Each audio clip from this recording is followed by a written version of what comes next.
3 करोड़ जुटाने की चिंता में वीर अपने कमरे में चहलकदमी कर रहा था। तभी उसके दिमाग में आइडिया आता है। खुराना अंकल। खुराना का नाम लेते ही खुराना का होलोग्राम फिर उसके मोबाइल में अचानक से अपीयर होता है, जिसे देखकर हर बार की तरह वीर डर जाता है। हाँ पुत्र, तूने मुझे बुलाया? खुराना बोलता है। अंकल, आप अलादीन के जिन हो क्या कि मैं आपका नाम लेता हूं और आप अपीयर हो जाते हो?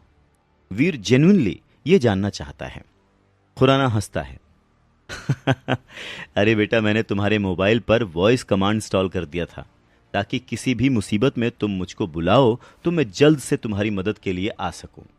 यह सुनकर वीर उनसे पूछना चाहता है कि आपको इसके अलावा कोई और काम धंधा है कि नहीं, पर पैसा न मिलने के डर से वो नहीं पूछता, चुप रह जाता है। बोल पुत्र, क्या हेल्प चाहिए तुझे? खुराना पूछता है।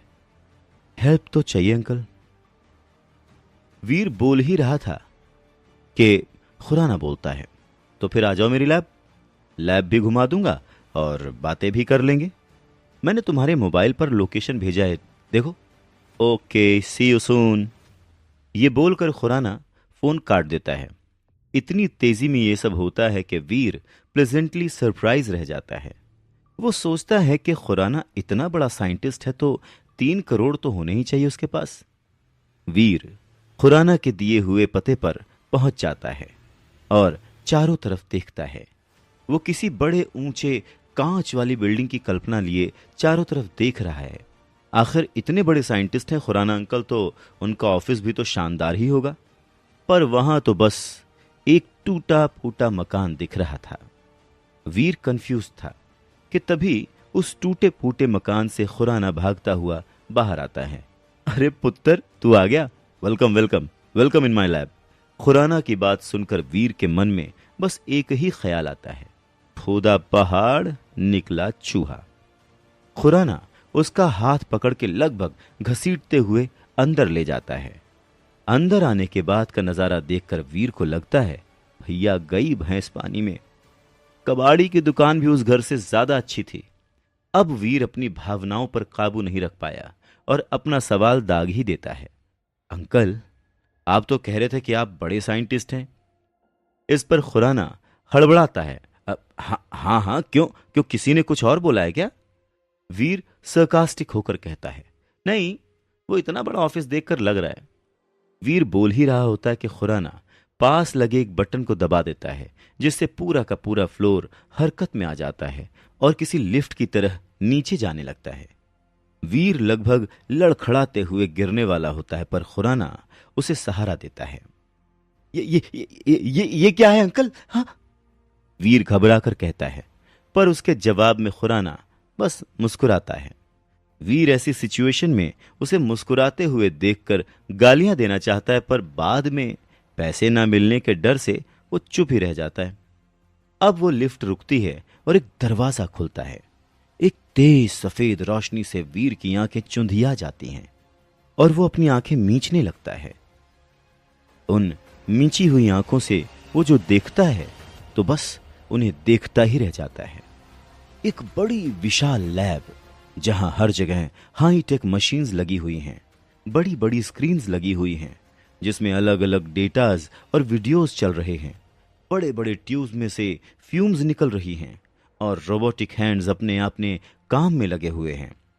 ये खुराना की लैब से ज्यादा आयरन मैन का वर्कशॉप लग रही थी।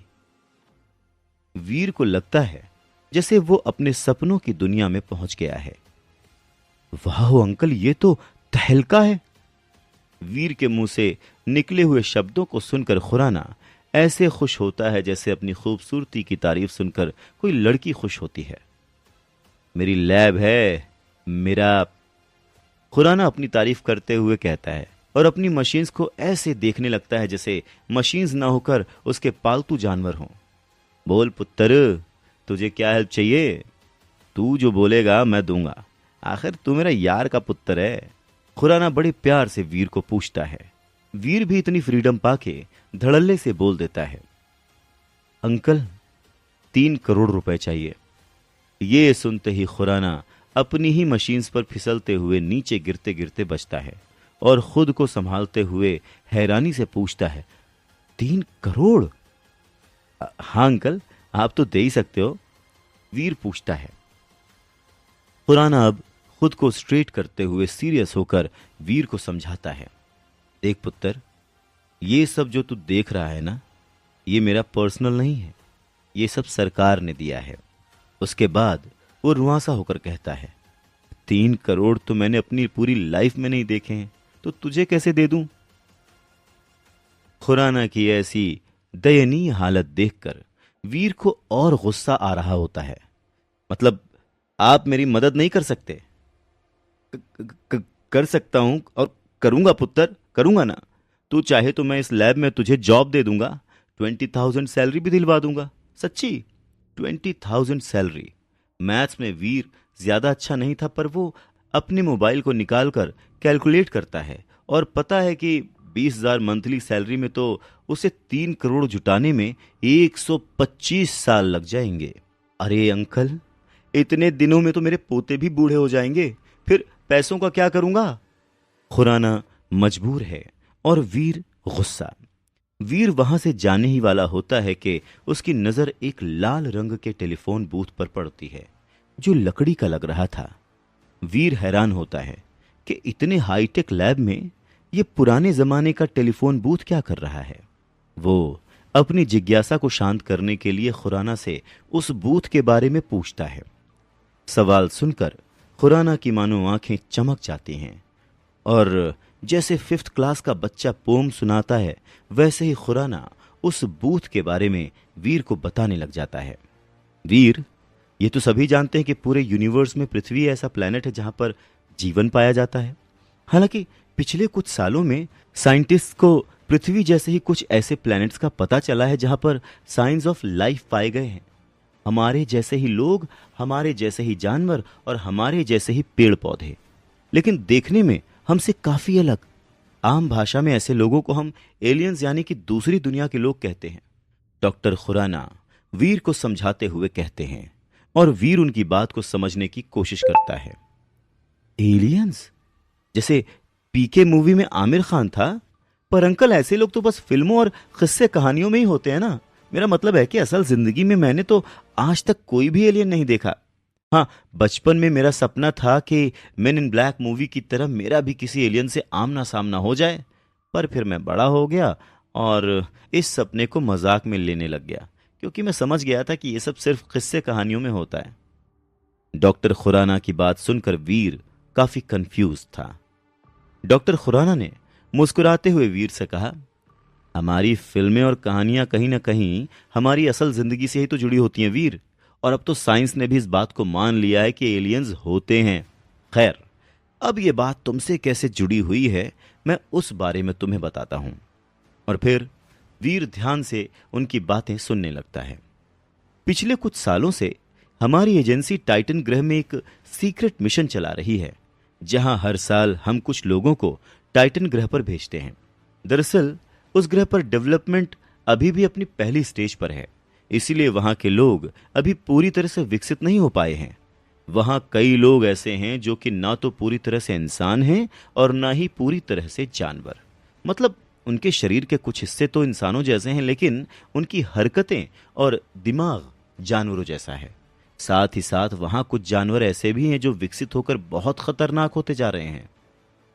इस तरह के लोग और जानवर उस ग्रह के उन लोगों के लिए खतरा हैं जो पूरी तरह डेवलप हो चुके हैं और जिनकी इंटेलिजेंस भी हम जैसी ही है। लेकिन उन लोगों के साथ साथ ऐसे जानवर और लोग हमारी पृथ्वी के लिए भी खतरा बन सकते हैं। इसीलिए हर साल हम अपने प्लेनेट से कुछ लोग टाइटन ग्रह पर भेजते हैं, ताकि वो लोग हमारी पृथ्वी की तरफ बढ़ रहे खतरे को वहीं पर खत्म कर सकें। ये टेलीफोन बूथ उसी टाइटन ग्रह पर जाने का पोर्टल है। वीर कंफ्यूज्ड है और सवाल पूछता है, अंकल, जब उस ग्रह पर इतना खतरा है तब लोग वहां जाते ही क्यों हैं? हाँ? खुराना मुस्कुराता है और कहता है, पैसे कमाने और ताकत पाने के लिए। वीर प्लेजेंटली सरप्राइज हो जाता है और पूछता है कि लोग कितने पैसे कमा सकते हैं वहां पर? अनलिमिटेड। समझ रहे हो? अनलिमिटेड। खुराना इस तरह से खुश होकर बोलता है जिससे वीर को यकीन हो जाए कि उसकी पैसों की समस्या भी टाइटन ग्रह पर जाकर खत्म हो सकती है। वीर सोचने लगता है। वीर को देखकर खुराना को भी एहसास होता है कि वीर टाइटन के बारे में सोच रहा है। खुराना तुरंत ही वीर के सपनों पर पानी फेरते हुए कहता है, नहीं नहीं, पर तुम वहां नहीं जा सकते, इसलिए सोचो भी मत। वीर हैरान हो जाता है। अरे भाई, तुम मेरे जिगरी दोस्त के इकलौते बेटे हो, यानी मेरे भी बेटे जैसे ही हुए। मैं तुम्हारी जान खतरे में नहीं डाल सकता। तुम घर जाओ और कोई और रास्ता ढूंढो पैसे जुटाने का। ये कहते हुए खुराना वीर को उसकी लैब से बाहर जाने को कह देते हैं। हालांकि वीर घर की ओर निकल जाता है, पर खुराना की बात उसके दिमाग में किसी साइंस फिक्शन फिल्म की तरह घूम रही थी। पर साथ में अफसोस भी है कि वो परिवार के लिए पैसे नहीं जुटा पाया। वीर जैसे ही घर पहुंचता है तो देखता है कि उसके लफंटर दोस्तों की टोली बाहर ही उसका इंतजार कर रही है। वीर समझ जाता है कि वो लोग कल वाली बात पर उससे सवाल पूछेंगे और वो एम्बैरेस होगा। इसीलिए जैसे ही वो दोस्तों से मिलता है, खुद ही सारी कहानी सुनाना शुरू कर देता है कि कैसे उसके फादर ने उसके डूबते हुए फैमिली बिजनेस को संभाला और उसकी बुआ और चाचा की शादियां करवाईं, उन्हें घर दिलवाया, उनकी वजह से स्टार ग्रुप से पंगा भी लिया, जिसकी वजह से उनकी जान चली गई।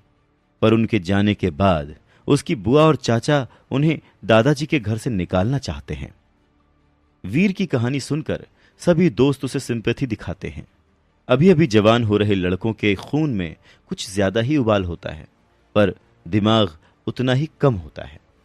ऐसे ही दिमाग से वीर के दोस्त उसे सलाह देते हैं कि वीर को बुआ के घर से जाके इस घर के प्रॉपर्टी के पेपर्स चुरा लेने चाहिए। उसके बाद बुआ हो या चाचा, कोई भी उन पर घर खाली करने के लिए लीगल एक्शन नहीं ले पाएगा और उसे 3 करोड़ रुपए भी नहीं देने पड़ेंगे। वीर भी तो उसी उम्र का है, उसे भी आइडिया जम जाता है। वो डिसाइड करता है कि कल रात वो बुआ के घर में कागज की चोरी करने जाएगा।